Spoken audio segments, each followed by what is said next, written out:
I get frustration from a certain perspective. The iPhone 16 Pro Max looks the same as the iPhone 15 Pro Max, but after spending a week or so with Apple's newest iOS phone, I can assure you that there are significant and noticeable differences, including some that will forever change the way you use an iPhone.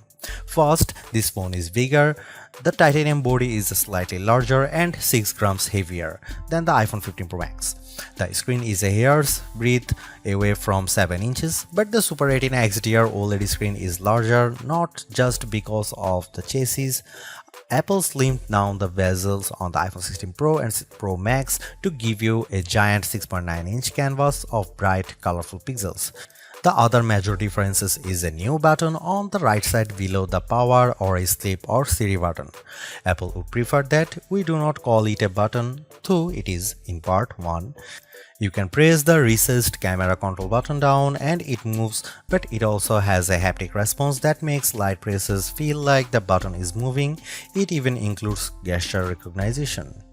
While the new button's name and its primary utility speak to photographic pursuits, this is a customizable control that will soon offer one-press access to Apple's new Visual Intelligence Object Identification feature. On the inside of the iPhone 16 Pro Max is a faster and more efficient A18 Pro. It's not hugely different from the A17 Pro that came before it, and most customers will never tap into its true power, but it's clear to me that Apple's Pro line of smartphones are more than ready to live up to their names. If there was ever a pocket supercomputer, the iPhone 16 Pro Max might just be it. All this hardware is in some ways no more than a vessel for Apple's next big thing, Apple Intelligence.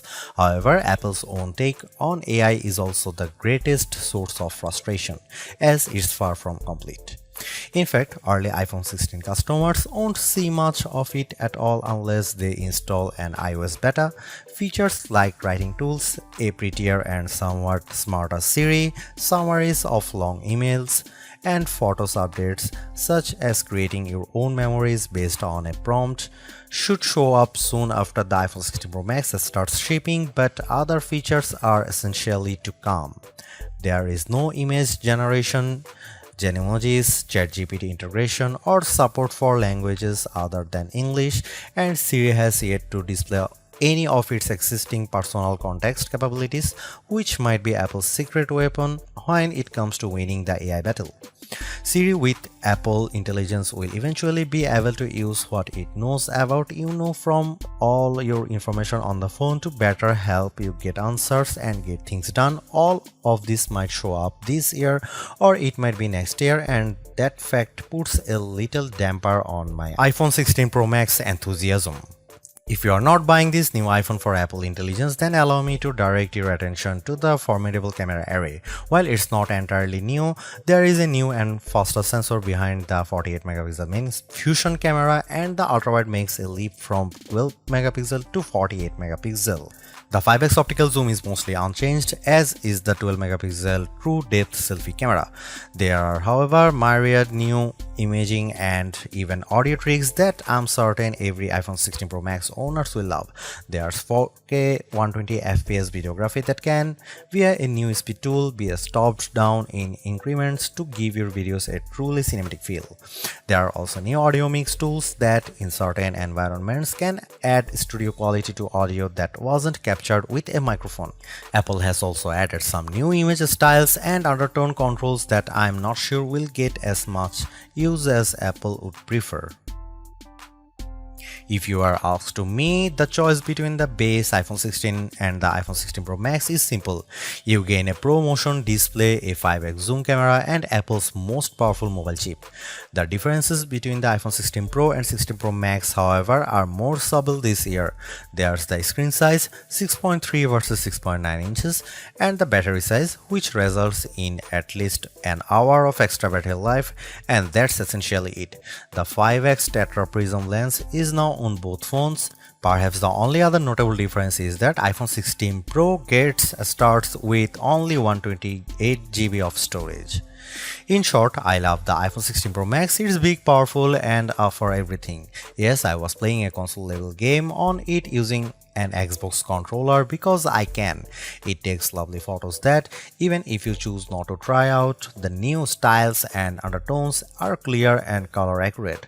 Apple Intelligence, which I accessed by installing iOS 18.1 developer beta, is a nice start with some cool features, but it's not yet a compelling reason to upgrade. I feel similarly about the camera control button.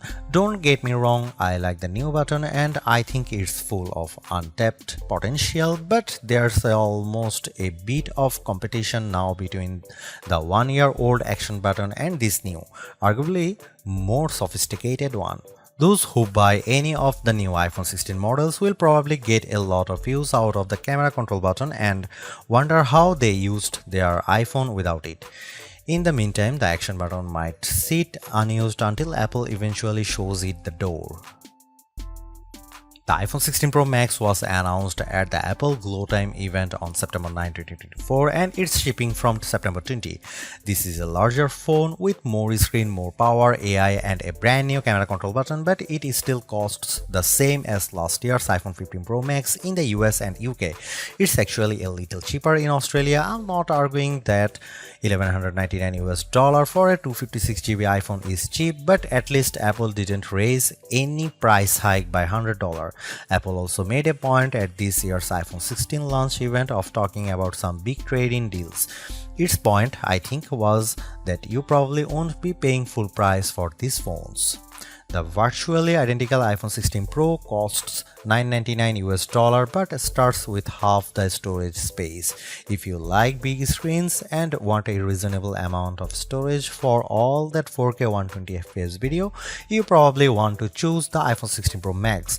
The iPhone 16 Pro Max is available in natural titanium, white titanium, black titanium and desert titanium, which is the color of my test unit. I still prefer the black. While Apple hasn't radically changed the iPhone's camera array, there are enough changes in hardware, software, and image processing, along with the aforementioned camera control button to make the imaging system feel fresh and new. On paper, we have just one notable megapixel upgrade, the 48-megapixel ultra-wide camera, which will not only improve wide-angle shots but has a measurable impact on macro quality. Still, even though Apple didn't squeeze a much higher pixel count into the main camera, it did upgrade the sensor and is promising much faster shutter speeds, and the autofocus is now enhanced with dual autofocus sensors. These are the kinds of incremental changes that should improve both the experience of using the quality delivered by the main camera sensor, but they are also hard to measure. More on that in a bit. The 12-megapixel 5x optical zoom is essentially unchanged from last year's iPhone 15 Pro Max. The biggest news here is found not on this phone but on its little brother, the iPhone 16 Pro, which also gets the tetra prism lens. Last year's Pro model was stuck with a just 3x optical zoom camera. Similarly unchanged is the 12-megapixel FaceTime camera on the front. Here are some camera samples of iPhone 16 Pro Max.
The iPhone 16 Pro Max have everything we have come to expect in a year-over-year upgrade even without Apple Intelligence.